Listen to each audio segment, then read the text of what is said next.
Hi, I'm Daniel Lucas, and welcome to Book 101 Review. Book 101 is all about the books that I read for the last 40 years. And today I have my special guest. He is the author of the book The Last Seder of James, none other than Father Ryan Wiksell. Good to be here. Thank you.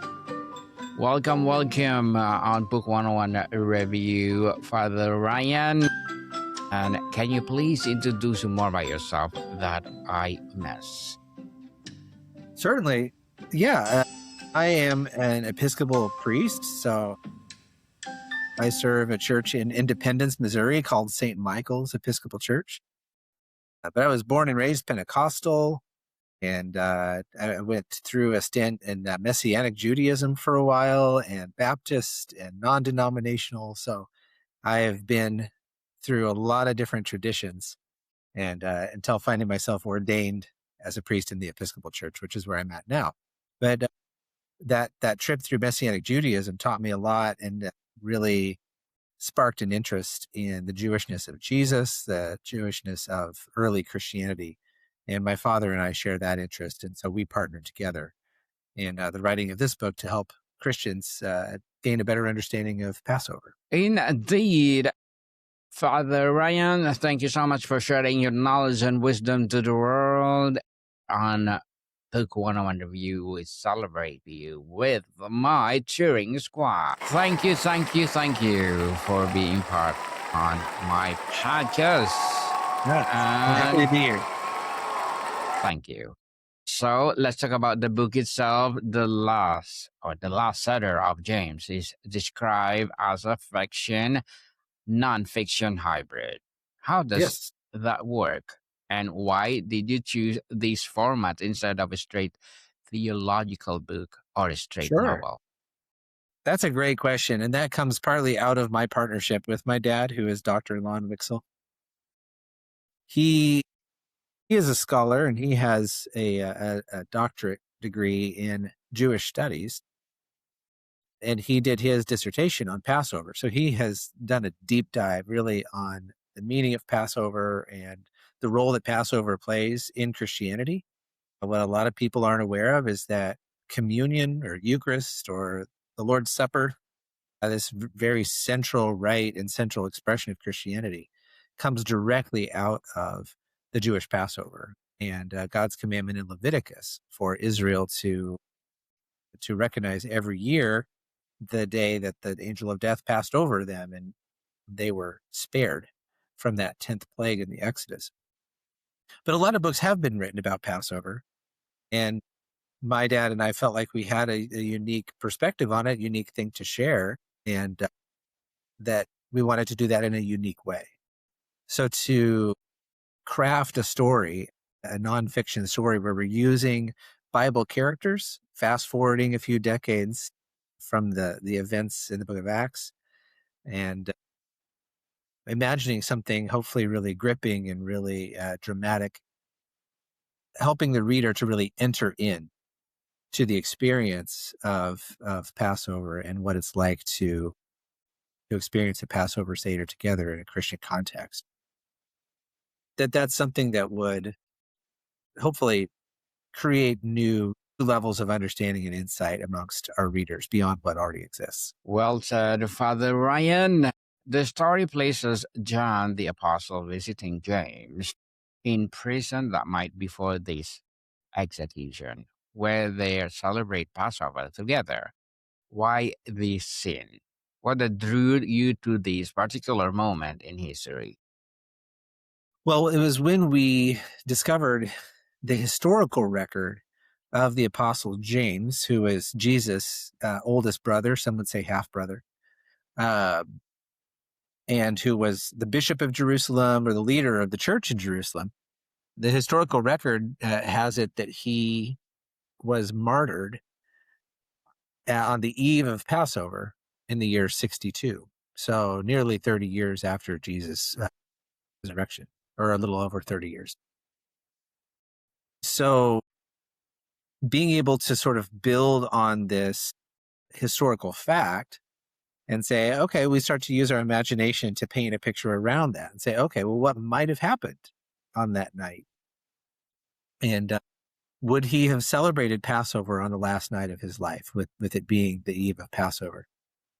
And then imagining, okay, what's some drama that could surround that? Well, the Apostle John, it is safe to assume that he and James may not have gotten along very well during their ministry, especially because Jesus on the cross entrusted the care of his mother to his favorite disciple, John, rather than to his oldest brother, who it would have naturally gone to.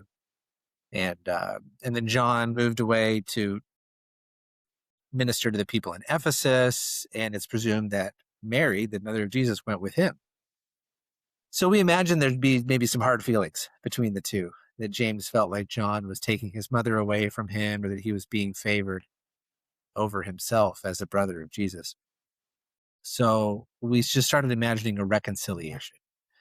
What more beautiful thing to occur in the time of Passover than for long estranged friends to be reconciled again?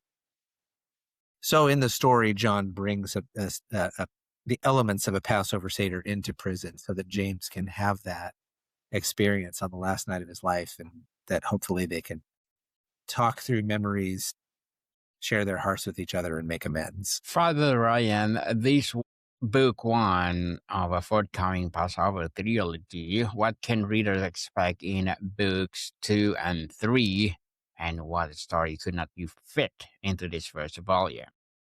Yeah, good question. You'll be happy to hear that books 2 and 3 have already been written. We actually self-published book 2 before we made the connection with our publisher, Morgan James, out of New York, which is the publisher of this book 1 here. So we're hopeful, looking forward to Morgan James also publishing book 2 and book 3 of the trilogy in the same way they've published book 1. And it picks up, book 2 picks up where book 1 left off in the same time and place, but it follows a story of one of the characters named Priscilla, who is a known figure from the New Testament, the wife of Aquila, one of the teachers of a pillar of the church, Apollos, and a very prominent disciple, which a lot of Christians don't give credit to the women in the New Testament who were very important leaders in the early decades of the faith. So Priscilla being one of those, we follow her story, and book 2 is a memoir of her, the 50 days that follow a Passover for her, which is an important time in the Jewish calendar, that you have Passover and then you have the counting of the Omer, which is 50 days after Passover that leads up to the Jewish festival of Shavuot, which is the Feast of Weeks. So as the Omer, as these days are counted, we see her story unfolding as she then goes back to Ephesus where she lives. There's a lot of dramatic events in her life through that, and it ends with a big sort of Pentecost celebration and a spirit-filled event with a lot of healing, a lot of reconciliation in that book as well. And just to give a general overview of the trilogy, part of the reason we wrote 3 books is because there are 3 festivals called the pilgrimage festivals, at times when Jewish people were expected to travel to Jerusalem from where they live, if possible. And that was Passover was one, which is why book 1 is about Passover. Book 2 about Shavuot, or the Feast of Weeks, that's 50 days later. And then the festival of Sukkot, or Tabernacles, which is in the fall. So book 3 then is focused on Tabernacles. And that fast forwards a little bit to 8 years later and is centered around the historic event of the Roman siege of Jerusalem and ultimate destruction of the city of Jerusalem and the destruction of the temple. So we take our characters and fast forward them and put them right into this historical event of the temple and of Jerusalem being destroyed. So they're sort of taking part in and experiencing that firsthand. Father Ryan, you founded our Father Abraham in 2016 to promote awareness of the Jewishness of Jesus and Christianity. What is the best lost or forgotten in mainstream Christianity by distancing Jesus from his Jewish context? So you're asking what has Christianity missed out on by not understanding the Jewish Hmm. context? Yes, Yeah, please. most. So much. I believe Christians that don't understand the Jewish roots, the Jewish foundations, are still Christians. And I think they're still able to understand forgiveness and the love of God and all of that. So I'm not saying that their faith is substandard in any way, but there has been a deliberate effort throughout history by anti-Semitic Christians, anti-Semitic teachers and leaders to remove Judaism and to distance Christianity from Judaism quite deliberately. And we don't have time to go into all the historical details of how that's happened and where it's happened. But a lot of the shape that Christianity took, especially over the first few centuries, were a result of a deliberate effort to de-Judaize the Christian faith and to withhold the reality of Jesus' own Jewishness and of basically all of his apostles' Jewishness and all of the writers of the New Testament, their Jewishness. And I think any of us who read historical documents or read history are aware that we need to know as much of the context as possible. If you read Shakespeare, for instance, if you want to understand Shakespeare, you need to know the culture of Europe in the 16th century. 16th and 17th century. Otherwise, it's almost impossible to understand Shakespeare. Well, how much more so if you go back 2,000 years and thousands of miles away? But thankfully, we're blessed with the ability to understand these Jewish idioms and Jewish cultural contexts and festivals and laws and all of these things that would have been that Jesus would have ate and drank and he swam in these waters. And there was a very artful way of telling stories, of giving teachings and asking questions to one another that rabbis had. And Jesus was one of those rabbis. So I think if we want to understand the Bible generally, then we need to be paying attention to how rabbis spoke and how they taught and the cultural context of the agricultural world and the ways that people conducted themselves culturally, if we want to have a deeper understanding of Jesus' real message and the larger message of the New Testament. Well said, Father. Well, very well said. You say Passover reveals God's eternal covenant promises and their fulfillment in Yes. Jesus from the Nativity to the Last Supper of the cross. What's the connection between Passover and Jesus that most church goers have never heard? Well, the first and the main one would be the Eucharist or the communion. Different Christians have different names for it, but we read in all four Gospels where Jesus is gathered with his disciples in the upper room, and he offers the bread and said, "This is my body broken for you, and then do this in remembrance of me." And as Christians, I think we are taught that this is just something Jesus came up with in the moment. He just sort of, maybe he's riffing, they're just having dinner and he's like, tell you what, I'm going to make a metaphor out of this. I'll make a little object lesson. We have bread here, we have wine here. So let's make it parallel. But in reality, they were celebrating Passover in that moment on the last night of Jesus' life. So that's where it's a fun parallel to James, where you read that's the last night of James' life. So Jesus and his brother James both died at the beginning of Passover. He and all of his disciples would have been accustomed to doing this exact thing every year at this time. So when they gathered in this upper room with this Passover Seder spread out in front of them, it was totally normal to them. They said, oh yeah, it's Passover. What else would we be doing on Passover? We're enjoying a Passover Seder. with the unleavened bread and with 4 cups of wine that come at specific places throughout the meal. And everything that happens in a Passover meal, which is what the word Seder means, it's a Passover meal. Every single thing that happens is loaded with symbolism and telling the story of the Exodus and God's freedom of the people of Israel from slavery in Egypt. So when Jesus comes to this moment where he's breaking the bread, they are all thinking about their freedom from slavery in Exodus, and that this is unleavened bread because we didn't have time to bake the bread. We had to rush in order to get out of Egypt, in order to have our freedom.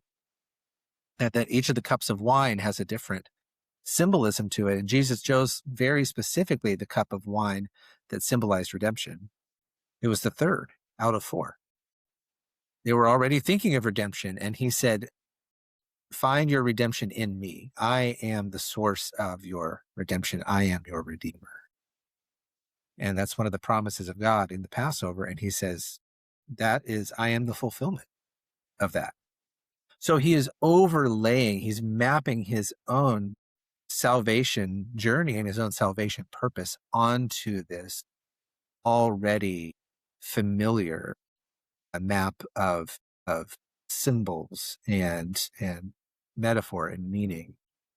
So really he's taking something existing and he's elevating it rather than creating something brand new. And I would love for more Christians to be able to dig into that when we receive the wine and the bread, or the bread and the cup of communion, to say, oh wow, this is something this was already ancient when Jesus showed up, and that he took it and he elevated it and he gave it to all of us.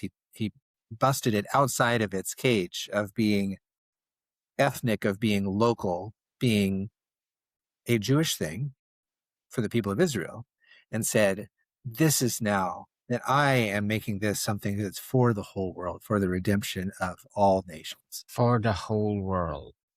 Yes, indeed. You live in Kansas City and work together under our father Abraham. What's the moment from writing this book that you'll both remember for the rest of your lives? Not about the book, but about working together. Wow. A lot of this we did remotely. We weren't living in the same city at the time. So had some long phone calls where we worked through the little details of the plot. I think is one of the most fun aspects of it, is because it's always fun to split hairs about academics and about theology and all of that. But when you start getting into these characters and asking, well, would he say this or would he say that? Or is this maybe a little bit too intense or not interesting enough? It kind of feels like being little kids playing with puppets. We're using our imagination together, and there are no right answers or wrong answers, but just asking ourselves, what is it that feels faithful to the message that we're trying to send? And what's going to really grab people's interest and help them to connect with this? Just be able to play with your own father, and to be able to enter that space together, to imagine something cool and something meaningful. I treasure that. Oh, are you muted? I can't hear you anymore. Yes, thank you for now I that, hear you. Dr. Father Ryan. Thank you. And to wrap up our discussion for today, who is this book for? Is this for a Christian unfamiliar with Passover, for Jewish readers curious about Christian connections, or both? Yeah. Well, there's no one on earth that I would tell to avoid this book. I think just about anyone could enjoy it. And we do write it for everyone in a sense. But more specifically, we're imagining those Christians who love the Bible and who love the characters of the Bible, and feel like there's just more there. There's another layer that they could be experiencing, another layer of blessing. I mean, if they're interested in Jewish matters, interested in Hebrew, interested in the background and the context, then I think this is a really enjoyable and dramatic and meaningful way to enter into that.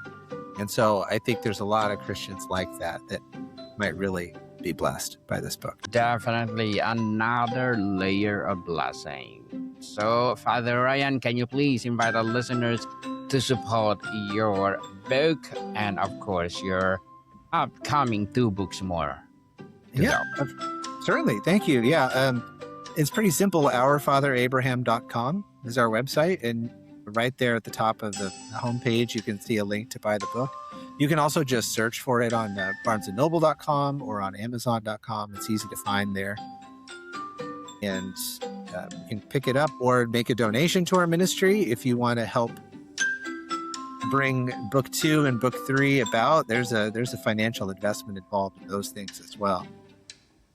But first and foremost, let's read the book. And if you like it, leave a review. That's a very important thing for us. We need more people to leave positive reviews to get the word out. We're just very, very thankful for your ministry and for all of you who are listening. We really feel blessed to be in conversation with you. Well, Father Ryan, I have one more last question. The book hits bookstores everywhere. August 5, 2025, isn't it? If a listeners, is it published last August, this book? Okay. If a listener picks it up and reads it, what is the one thing you hope stays with them a month later? Not a fact, but a feeling or shift in perspective. Another great question. Of course, we hope that people learn about Passover and the Jewishness of Jesus and Jewishness of Christianity. But what I personally hope sticks with people is that when they're able to enter into these stories, even though they're fictional, they're imaginary, that we tell about James and John and Priscilla and these others, that in the process of entering into these stories, I feel like it gives people a chance to see themselves in these characters. And that's not always easy to do when reading the Bible, because the Bible is not written with a ton of detail. It isn't written like modern Western books are written. And it can be kind of sparse in those details, and it can feel kind of ancient and hard to connect with sometimes. So it makes the characters of the Bible feel almost alien to us. And sometimes we forget that they're human in the same way that we're human. And they get sick, and they go to the bathroom, and they make dinner for their kids, and they have all the same loves and all the same worries that we have. And sometimes it takes a fictional story, I think, to remind people that, James and John and Priscilla and Luke and Aquila and all of these characters are human the same way as I am. And if God can use them the way that we see God using them, then maybe God can use me too. And that's a feeling. That's more than learning a data point or a fact that you could share. I think carrying that feeling away from a book is really important. Very well said, Father Ryan. People, let's support the book, The Last Seder of James, because it's another layer of blessings. So, Father Ryan, thank you so much for your time. Sure. Thank you, Daniel. I enjoyed myself. Likewise. Motica people, see you soon. And Father Ryan, I'm inviting you again to my